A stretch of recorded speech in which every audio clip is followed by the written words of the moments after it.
Hello,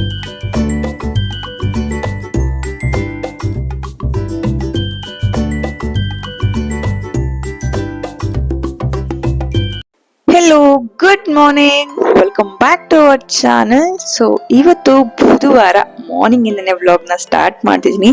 ಸ್ವಲ್ಪ late ಆಗಿ ಇವತ್ತು ಎದ್ದೆ. ಪ್ರತಿದಿನ ಬೆಳಗ್ಗೆ ಬೇಗನೆ ಎದ್ದು ನನ್ನ ಡೇನ ಸ್ಟಾರ್ಟ್ ಮಾಡ್ತೀನಿ, ಬಟ್ ಇವತ್ತು ಲೇಟ್ ಆಗಿ ಡೇನ ಸ್ಟಾರ್ಟ್ ಮಾಡ್ತಾ ಇದ್ದೀನಿ. ಸೊ ಯಾಕಂತಂದ್ರೆ ಧೃತಿಗೆ ಹುಷಾರಿಲ್ಲ. ಸೊ ಹಾಗಾಗಿ ರಾತ್ರಿ ಇಡೀ ನಾನು ಬರತ್ತಿಬ್ರು ಮಲ್ಕೊಂಡೇ ಇಲ್ಲ ಆಕ್ಚುಲ್ ಆಗಿ. ಸೊ ಹಾಗಾಗಿ ಮಲ್ಕೊಂಡಿದ್ವಿ. ಸೊ ಇವಾಗ ಎದ್ದು ಫ್ರೆಶ್ ಅಪ್ ಆಗಿ ಸೊ ಸ್ನಾನ ಮಾಡ್ಕೊಂಡು ರೆಡಿ ಆಗ್ತಾ ಇದ್ದೀನಿ. ಸೊ ಅವಳನ್ನ ಫಸ್ಟ್ ಹಾಸ್ಪಿಟಲ್ ಕರ್ಕೊಂಡು ಹೋಗ್ಬಿಡೋಣ. ರಾತ್ರಿ ಇಡೀ ಅಂತೂ ಮಲ್ಗಕ್ಕೆ ಬಿಟ್ಟಿಲ್ಲ, ಅವಳು ಮಲ್ಕೊಂಡಿಲ್ಲ. ಸೊ ನಾವು ಹೋಗಿ ತೋರ್ಸ್ಕೊಂಡ್ ಬಂದ್ಬಿಡೋಣ ಅಂತ ಅವಳನ್ನು ರೆಡಿ ಮಾಡಿ ಕರ್ಕೊಂಡು ಹೋಗ್ತಾ ಇದ್ದೀನಿ ಇವಾಗ.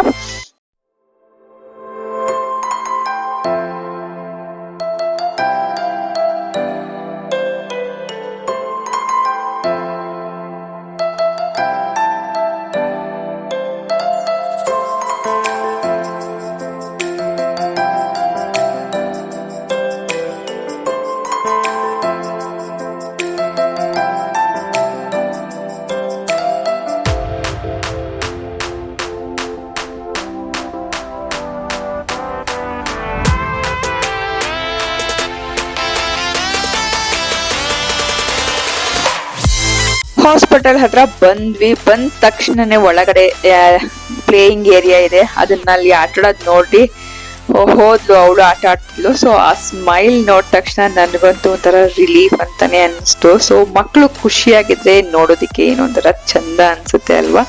ಸೊ ನನ್ಗಂತೂ ನಿನ್ನೆಯಿಂದ ಸಪ್ಪಗಿರ್ಲಿಲ್ಲ. ಸೊ ನನ್ಗಂತೂ ನೋಡಕ್ಕೆ ಆಗ್ತಿರ್ಲಿಲ್ಲ. ಅಲ್ಲಿ ಹೋಗಿ ಆಟ ಆಡೋದ್ ನೋಡಿದ್ಮೇಲೆ ಸ್ವಲ್ಪ ಮನ್ಸಿಗೆ ನಿರಾಳ ಅಂತ ಅನ್ಸ್ತು. ಅದಾದ್ಮೇಲೆ ತೋರ್ಸ್ಕೊಂಡ್ ಬಂದ್ವಿ. ಬಂದ್ಮೇಲೆ ಅಡ್ಗೆ ರೆಡಿ ಮಾಡ್ಕೊಂತಾ ಇದ್ದೀನಿ. ಸಿಂಪಲ್ ಆಗಿ ಕಂಫರ್ಟ್ ರೆಸಿಪಿ ನಾನು ಪ್ರಿಫರ್ ಮಾಡ್ತೀನಿ ಇಂಥ ಟೈಮಲ್ಲಿ. ಸೊ ರಸಮ್ ಮಾಡೋಣ ಅಂತ ಬೇಳೆ ಎಲ್ಲ ರೆಡಿ ಬೇಯಕ್ಕೆ ಇಟ್ಕೊಂಡೆ. ಅದಾದ್ಮೇಲೆ ಅಮ್ಮ ಅಂತ ಮತ್ತೆ ಬಂದೇ ಬಿಟ್ಲು. ಇಂಥ ಟೈಮಲ್ಲಿ ಮಕ್ಕಳು ಏನ್ ಕೆಲಸ ಮಾಡೋದಕ್ಕೂ ಬಿಡೋದೇ ಇಲ್ಲ. ಸೊ ಹಾಗಾಗಿ ಎತ್ಕೊಂಡು ಸ್ವಲ್ಪ ಮುದ್ದಾಡಿ, ಇದು ಒಂಥರ ನಂಗೊಂಥರ ಪ್ರಿಷಿಯಸ್ ಮೂಮೆಂಟ್ ಅಂತಾನೆ ಹೇಳ್ಬೋದು. ಸೊ ಅವಳನ್ನ ಮುದ್ದಾಡೆಲ್ಲ ಆದ್ಮೇಲೆ ಕೆಲ್ಸನೂ ಮಾಡ್ಬೇಕು ಮಗಳೇ ಅಂತ ಹೇಳಿ ಸಮಾಧಾನ ಮಾಡಿ ಕಳಿಸಿ ಇವಾಗ ನಾನು ಕ್ಯಾರೆಟ್ ಪಲ್ಯ ಕೂಡ ಮಾಡೋಣ ಅಂತ ಅದನ್ನು ಮಾಡ್ತಾ ಇದ್ದೀನಿ. ಪ್ರತಿದಿನ ಒಂದು ಪಲ್ಯ ಏನಾದ್ರು ಮಾಡ್ತೀನಿ, ಸಲಾಡ್ ತರ. ಸೊ ಇವತ್ತು ಬೇಗ ಆಗ್ಬೇಕು ಅಲ್ವಾ. ಸೊ ಅವಳಿಗೆ ಹುಷಾರಿಲ್ಲ ಅಂತ ಅಂದ್ರೆ ನಾನು ಯಾವಾಗ್ಲೂ ಅವಳ ಪಕ್ಕದಲ್ಲೇ ಇರ್ಬೇಕು, ಅವಳಂತೂ ಕೈಯೇ ಬಿಡಲ್ಲ. ಹಾಗಾಗಿ ಬೇಗ ಆಗುವಂತಹ ರೆಸಿಪಿಗಳನ್ನ ನಾನು ಇಂಥ ಟೈಮಲ್ಲಿ ಮಾಡ್ತೀನಿ. ಹಾಗಾಗಿ ಇವಾಗ ರಸಮ್ ಕೂಡ ರೆಡಿ ಮಾಡಿದ್ದೆ. ಸೊ ಇವಾಗ ಕ್ಯಾರೆಟ್ ಪಲ್ಯ ಕೂಡ ರೆಡಿ ಮಾಡ್ಕೊಂಡೆ.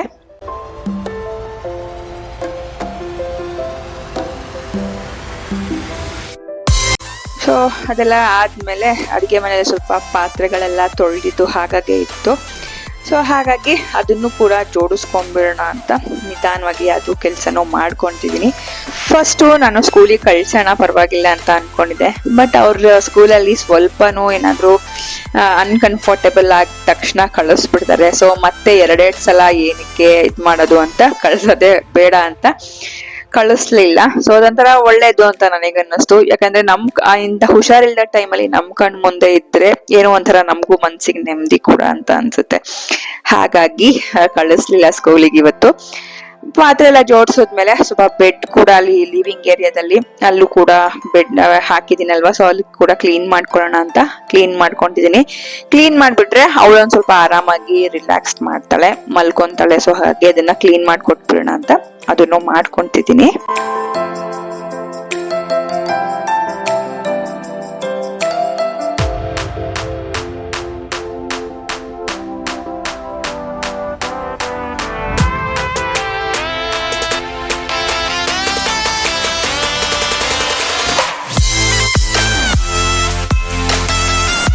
ಊಟ ಎಲ್ಲ ಮಾಡಿಸಿ ಮೆಡಿಸಿನ್ ಹಾಕೋಣ ಅಂತ ಹೋದ್ರೆ ನೋಡಿ, ಇಲ್ಲಿ ಬಾಯಿ ಮುಚ್ಕೊಂಡು ಓಡಾಡ್ತಾ ಮನೆಯೆಲ್ಲ ಸುತ್ತಾಡ್ಸಿದ್ಲು. ಸೊ ಮೆಡಿಸಿನ್ ಹಾಕೋದೇ ದೊಡ್ಡ ಕಷ್ಟ. ಸೊ ನಿಮ್ಮ ಮಕ್ಳು ಇದೇ ರೀತಿನ ಏನು ಅಂತ ಕಮೆಂಟ್ ಮಾಡಿ ಹೇಳಿ. ಮೆಡಿಸಿನ್ ಗುಡ್ಸಕ್ ಹಠ ಮಾಡ್ತಾರ ಅಂತ. ಮೆಡಿಸಿನ್ ಹಾಕಿದ್ಮೇಲೆ ಮಲಗಿಸೋಣ ಅಂತ ಕರ್ಕೊಂಡ್ ಬಂದೆ. ಮಲಗಿಸಿದ್ಮೇಲೆ ಅಪ್ಪ ಮಲಗಿಸ್ಬೇಕು ಅಂತ ಅಂದ್ಲು. ಅದಾದ್ಮೇಲೆ ಮತ್ತೆ ಇನ್ನೊಂದು 10 ನಿಮಿಷ ಅಮ್ಮ ಮಲಗಿಸ್ಬೇಕು ಅಂದು. ಸೊ ಈ ರೀತಿ ಹುಷಾರಿಲ್ದಿದ್ದ ದಿನ ನಾರ್ಮಲ್ ಡೇಸ್ ಅಲ್ಲೇ ಒಂದು ಟ್ಯಾಂಡ್ರಮ್ಸ್ ಇದ್ರೆ, ಹುಷಾರಿಲ್ದಿದ್ದ ದಿನ ಇನ್ನೊಂಥರ ಟ್ಯಾಂಡ್ರಮ್ಸ್ ಇರುತ್ತೆ. ಅದನ್ನೆಲ್ಲ ಹ್ಯಾಂಡಲ್ ಮಾಡೋ ಅಷ್ಟಿಗೆ ಫುಲ್ ಆಫ್ ಪೇಷನ್ಸ್ ನನಗೆ ಹೋಗ್ಬಿಟ್ಟಿರುತ್ತೆ. ಹಾಗೆ ಸ್ವಲ್ಪ ರೇಗಿ ಸ್ವಲ್ಪ ಬೈದು ಎತ್ಕೊಂಡು ಬಂದು ಇವಾಗ ತೊಡೆ ಮೇಲೆ ಹಾಕೊಂಡು ಮಲಗಿಸ್ತಾ ಇದ್ದೀನಿ.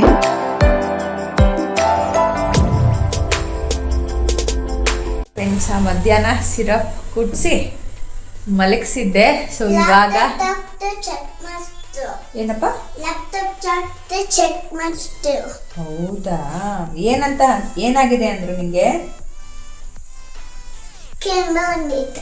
ಹೌದಾ, ಇವಾಗ are you feeling better?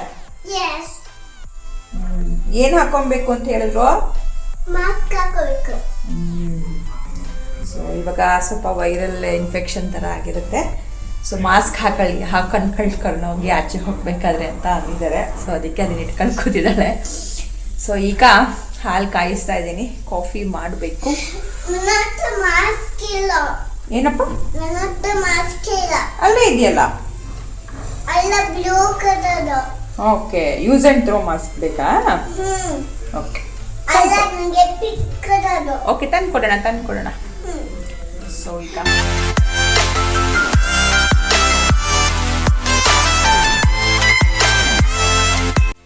Coffee ready ಮಾಡಿ ಬರೋದಕ್ಕೂ ತೊಗೊಂಡೋಗಿ ಕೊಡ್ತಾ ಇದ್ದೀನಿ. ಸೊ ಅವರು ಕಾಲ್ಸ್ ಇದೆ ಅಂದರು, ಹಾಗಾಗಿ ಅಲ್ಲೇ ತಂದು ಕೊಡ್ತೀನಿ ಬಿಡಿ ಅಂತ ಅಲ್ಲೇ ತಂದು ಕೊಟ್ಟೆ. ಸೊ ಅದಾದ್ಮೇಲೆ ಧೃತಿ ಜೊತೆ ಸ್ವಲ್ಪ ಹೊತ್ತು ಆಟ ಆಡ್ತಾ ಇದ್ದೀನಿ. ಸೊ ಅಬ್ಯಾಕಸ್ ಹೇಳ್ಕೊಡೋಣ ಅಂತ ಹೇಳ್ಕೊಡ್ತಿದ್ದೆ. ಪ್ಲಸ್ ಇಲ್ಲಲ್ಲ, ಇಷ್ಟು ಪ್ಲಸ್, ಇಲ್ಲಿಂದ ಇಷ್ಟು ಪ್ಲಸ್, ಇಲ್ಲಿ ಇದರಲ್ಲಿ 1 2 3. ಎಷ್ಟಾಯ್ತು ಈಗ? 3. 3 2 2 ಇದು 2 ಆಯ್ತಾ? 1 2 ಪ್ಲಸ್ 3. ಎಷ್ಟಾಯ್ತು ಇದು? ಪ್ಲಸ್ 3 ಆಡ್ ಮಾಡಿದ್ರೆ ಎಷ್ಟಾಯ್ತು? 5. ಸೊ ಹೀಗೆ ಮದರ್ಹುಡ್ ಅನ್ನೋದು ಇದ್ದೇ ಇರುತ್ತೆ. ಪ್ರತಿದಿನ ಪ್ರೊಟೆಕ್ಟಿವ್ ಆಗಿರಬೇಕು ಅಂತ ಏನಿಲ್ಲ, ಕೆಲವೊಂದು ದಿನ ಕಾಮ್ ಆಗಿ ಸ್ಲೋ ಆಗಿ ಇರುತ್ತೆ. ಇದಾಗಿತ್ತು ಇವತ್ತಿನ ನನ್ನ ಈ ರೂಟೀನ್. ಈ ವ್ಲಾಗ್ ನಿಮ್ಗೆ ಇಷ್ಟ ಆಗಿದೆ ಅಂತ ಅಂದರೆ ಲೈಕ್ ಮಾಡಿ. ಹಾಗೆ ನಮ್ಮ ಚಾನಲ್ ಇನ್ನೂ ಸಬ್ಸ್ಕ್ರೈಬ್ ಮಾಡದೆ ನೋಡ್ತೀರಾ ಅಂದರೆ ದಯವಿಟ್ಟು ಸಬ್ಸ್ಕ್ರೈಬ್ ಮಾಡ್ಕೊಳ್ಳಿ. ತುಂಬ ದಿನ ಆದಮೇಲೆ ಫುಲ್ ವ್ಲಾಗ್ ಮಾಡಿದ್ದೀನಿ. ಐ ಹೋಪ್ ನಿಮ್ಮೆಲ್ಲರಿಗೂ ಇಷ್ಟ ಆಗುತ್ತೆ ಅಂತ. ಸಿಗೋಣ ಮತ್ತೆ ಮುಂದೆ ನೋಡಿದ್ರಿ. ಅಲ್ಲಿವರೆಗೂ ಟೇಕ್ ಕೇರ್, ಬಾಯ್.